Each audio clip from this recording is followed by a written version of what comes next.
இந்த டிசம்பர் மாதம் 4ஆம் தேதி வியாழக்கிழமை இந்த காலையில ஆண்டவருடைய வார்த்தை கேட்க வந்திருக்கிற அன்பு பிள்ளைகளே, நீங்க நல்லா இருப்பீங்க.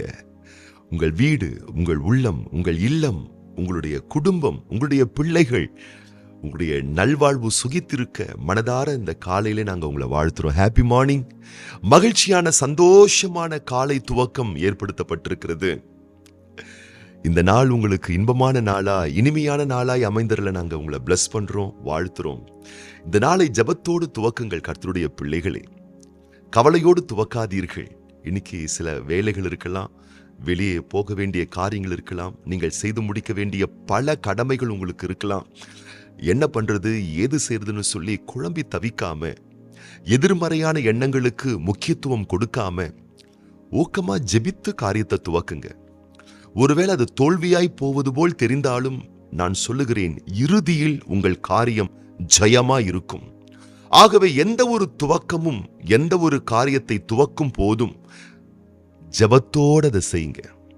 ஒருவேளை வீட்டை விட்டு நீங்க புறப்படும் போதும் ஜெபம் பண்ணிட்டு போங்களேன், ஒரு பெரிய ஆசீர்வாதமா இருக்கும். வேலையை ஆரம்பிக்கிறீங்களா, ஒரு பிசினஸை துவக்கிறீங்களா, ஜெபம் பண்ணிட்டு துவக்கி பாருங்களேன். இது ஏதோ ஒரு சடங்காச்சாரம் அல்ல, ஒரு கட்டாய நிர்பந்தம் அல்ல. இது பெரிய பிளஸ்ஸிங்ஸ், இது உங்களுக்கு ஒரு பெரிய ஆசீர்வாதம் உங்களுக்கு. ஒரு முறை ஒரு சகோதரரை நான் சந்தித்தேன். அவருக்கு 2 காலும் நடக்க முடியாது.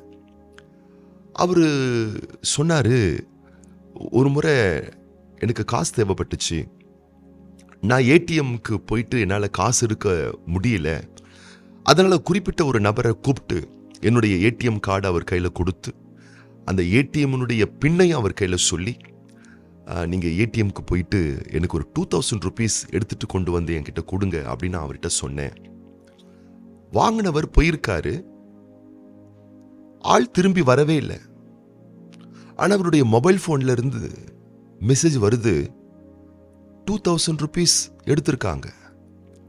கொஞ்ச நேரம் பார்த்தா ஒரு 20,000 rupees கிட்ட அவர் டெபாசிட் பண்ணி வச்சிருக்கிறாரு அவருடைய அக்கௌண்ட்ல. ஆள் வரல, 2000ல இருந்து 20,000 வரைக்கும் அவருடைய காசை மொத்தமா எடுத்துட்டாங்க. ஆனா ஆள் திரும்பி வரல, காசும் திரும்பி வரல. எப்படி இருக்கும் யோசித்து பாருங்க. நம்மை போல நல்ல 2 காலும் வலிமையானதாக நடந்து சென்று ஓடி போய் பார்க்கக்கூடிய அளவுக்கு அவர் ஒரு ஆற்றல் இல்லாத ஒரு நபராக அவர் இருந்தார். அவரால் இப்ப நடக்க முடியல, ஓட முடியல, அடுத்தது என்ன பண்ணணும் ஒண்ணுமே தெரியல. அவசரத்துக்கு ஒரு தொகை தேவைப்பட்டது, அதற்காக ஒருவரை உதவிக்காக நாடினார். ஏமாற்றமே மிஞ்சியது. அந்த சகோதரர் சொன்னார், நான் என்ன பண்றது எனக்கு தெரியல, ஆனா ஒண்ணு மட்டும் தெரிஞ்சது, நான் ஜெபம் பண்ணேன். ஆண்டவரே எனக்கு உதவி செய்யுங்கப்பா, இப்படி நான் ஏமாற்றப்பட்டிருக்கிறேனே, உதவியை எதிர்பார்த்தேன், ஆனால் அது எனக்கு உபத்திரவமாய் மாறிவிட்டதே, நான் என்ன செய்வதென்று குழம்பி தவித்த அந்த நேரத்தில் அவருக்கு தெரிந்த ஒரே ஒரு காரியம், ஜெபித்தாராம். என்ன ஒரு ஆச்சரியம். 2 நாள் பொறுத்து எந்த ஒரு நபர் இவர்கிட்ட ஏடிஎம் கார்டை வாங்கிட்டு போனாரோ அவர் திரும்பி வந்தாராம். வந்து சொன்னாராம், உங்க கார்டை வாங்கிக்கிட்டு கேஷ் எடுத்துட்டு உங்களை ஏமாத்துறதுக்காகத்தான் நான் பணத்தை எடுத்துட்டு போனேன். ஆனா எடுத்துட்டு போன நிமிஷத்திலிருந்து என்னால நிம்மதியாவே இருக்க முடியல. எனக்கு சரியா தூக்கமே இல்லை. 2 நாட்கள் எனக்கு மிகுந்த போராட்டம், நிம்மதியை எழுந்து தவிச்சேன். என்னை மன்னிச்சிருங்க, உங்க ஏடிஎம் கார்டை வச்சுக்கோங்க, நான் எடுத்த கேஷை நான் திருப்பி கொடுத்துறேன்னு திருப்பி கொடுத்துட்டு போயிட்டாராம். பாருங்களேன், எத்தனை ஒரு பெரிய ஆச்சரியமா இருக்கு. உங்களால் முடியாதது உங்கள் ஜெபம் முடித்து கொடுக்கும். உங்களால் ஆகாதது உங்கள் ஜெபங்கள் உங்களுக்காக காரியங்களை கைக்கூடி வர செய்யும். அந்தரங்கத்தில் பார்க்கிற பிதா வெளியரங்கமாய் பலனளிப்பார் என்பதை நம்புங்கள். ஆண்டவராய் இயேசு கிறிஸ்து சொல்லுகிறார், மத்தேயு சுவிசேஷ புஸ்தகம் 6ஆம் அதிகாரம் 4ஆம் வசனம், அப்பொழுது அந்தரங்கத்தில் பார்க்கிற உன் பிதா தாமே உனக்கு வெளியரங்கமாய் பலனளிப்பார். நீங்க ஜெபம் பண்ணும் போது யாருமே உங்களை பார்க்காம இருக்கலாம், யாரும் பார்க்கணும்ன்றதுக்காக நம்ம ஜெபிக்க வேண்டிய அவசியம் இல்லை. உங்கள் வேதனையில், உங்கள் சோதனையில், உங்கள் காயங்களில், உங்கள் கண்ணீர்களில் காரிய கடமைகளை நிறைவேற்ற அந்த துவக்கத்தில் ஜெபம் பண்ணுங்க, ஜெபம் பண்ணி துவக்குங்க. நான் சொல்லுகிறேன், தோல்வியை போன்று காணப்பட்டாலும் முடிவில் நீங்கள் தான் ஜெயத்தை எடுப்பீர்கள். ஜெபிக்கிற பிள்ளைகள் தோற்று போனதாக சரித்திரமே இல்லை. என் அன்பான கர்த்தருடைய பிள்ளைகளே, நீங்க நல்லா இருப்பீங்க. நீங்க ரொம்ப ரொம்ப நல்லா இருப்பீங்க. தானியேல் ஜெபிக்கக்கூடிய ஒரு ஜெப வீரன். தடை வந்தது, எதிர்ப்பு வந்தது, ஏன் மரண போராட்டம், அவனை கொல்ல பார்த்தார்கள், சிங்கக்கபியில் விழத்தள்ள பார்த்தார்கள். ஆனால் முடிவு என்ன? அவன் அழிந்து போகல. ஜெபித்தவன் அழிந்ததாக சரித்திரம் இல்ல. தானியேலின் காரியமோ ஜெயமா இருந்ததென்று வேத சத்தியம் சொல்லுகிறது. உங்க காரியம் ஜெயமா இருக்கும். உங்க நல்வாழ்வு சுகமா இருக்கும். வளமாய் நீங்கள் வாழ்ந்திருப்பதற்கு தேவன் அனைத்து சாத்தியங்களையும் உங்களுக்கு ஏற்படுத்தி கொடுப்பார் கர்த்தருடைய பிள்ளைகளே. ஆகவே துவளாதீர்கள். இந்த நாள் இன்பமான நாள், இனிமையான நாள். தேவன் உங்களுக்கு ஜெயத்தை கொடுக்கிற நாள். ஆகவே ஜெபத்தோடு இந்த நாளை துவக்குங்கள். ஜெயமே உங்களுக்கு இறுதியில் கிடைக்கும் என்ற நம்பிக்கையோடு ஜெபதூபத்தை ஏற்றுங்கள். அனுதினமும் தவறாமல் ஜெபியுங்கள். ஜெபமே ஜெயம். உங்கள் வாழ்க்கை ஜெயமா இருக்கும்.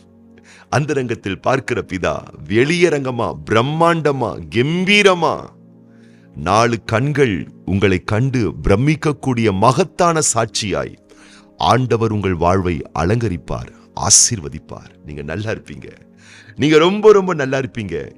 இன்றைக்கும் பிறந்த நாள் காணக்கூடிய அன்பான சகோதரி என் Ruby Jennifer, sister B Sherin மற்றும் அன்பு மகள் ஜெனிஷா பிரியங்கா மற்றும் திருமண நாள் காணக்கூடிய தேவ பிள்ளைகளுக்காகவும் நாங்க ஜெபம் பண்ண போறோம். கண்களை மூடி நம்ம ஜெபம் பண்ணலாமா? பரலோக பிதாவே, இயேசு கிறிஸ்துவின் நாமத்திலே சமூகத்திலே வருகின்றோம். இந்த டிசம்பர் மாதம் 4ஆம் தேதி, இந்த வியாழக்கிழமை, இந்த காலையிலே இந்த வார்த்தை கேட்டுக்கொண்டிருக்கக்கூடிய ஒவ்வொரு பிள்ளைகளையும் வலக்கரம் நீட்டி தொட்டு நிறுத்தாமே ஆசீர்வதிப்பீராக, ஆசீர்வதிப்பீராக. ஆம் தகப்பனே, உம்முடைய பிள்ளைகளுடைய நல்வாழ்வு, சுகவாழ்வு துளிர்க்க, உம்முடைய பிள்ளைகளுடைய ஜெப வாழ்விலே ஒரு பெரிய வாஞ்சி உம்முடைய பிள்ளைகளுக்கு உண்டாக தேவன் தம்முடைய வலக்கரம் அதை நீட்டி நீர் உம்முடைய பிள்ளைகளை தொட்டு அளவற்ற ரகத்திலே ஆசீர்வதிப்பீராக. உம்முடைய நன்மையான காரியங்கள் உம்முடைய பிள்ளைகள் வாழ்வில் உண்டாகட்டும். ஜெபிக்கிற பிள்ளைகள் அந்தரங்கத்தில் ஜெபிக்கிற பிள்ளைகளா இருந்தாலும் பரலோக தேவன் வெளியரங்கமாக, கம்பீரமாக, பிரம்மாண்டமான ஆன்சர்ஸ பதில தந்து உம்முடைய பிள்ளைகளை மகிழ்ச்சியாக்குவீராக.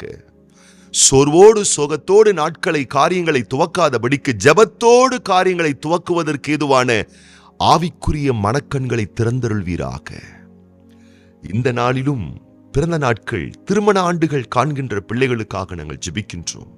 ஆண்டுகளையும் வருடங்களையும் நன்மைகளால் முடிசூட்டுகிற தேவன், பேரன்பான பிள்ளைகளுக்கு நீர் தந்திருக்கக்கூடிய ஆண்டுகளையும் வருடங்களையும் சகல ரகமான நன்மைகளால் முடிசூட்டி ஒவ்வொரு பிள்ளைகளையும் வர்த்திக்க பண்ணும், வாழ்ந்திருக்க செய்யும், மேன்மைப்படுத்தும், கனப்படுத்தி ஆசீர்வதியும்.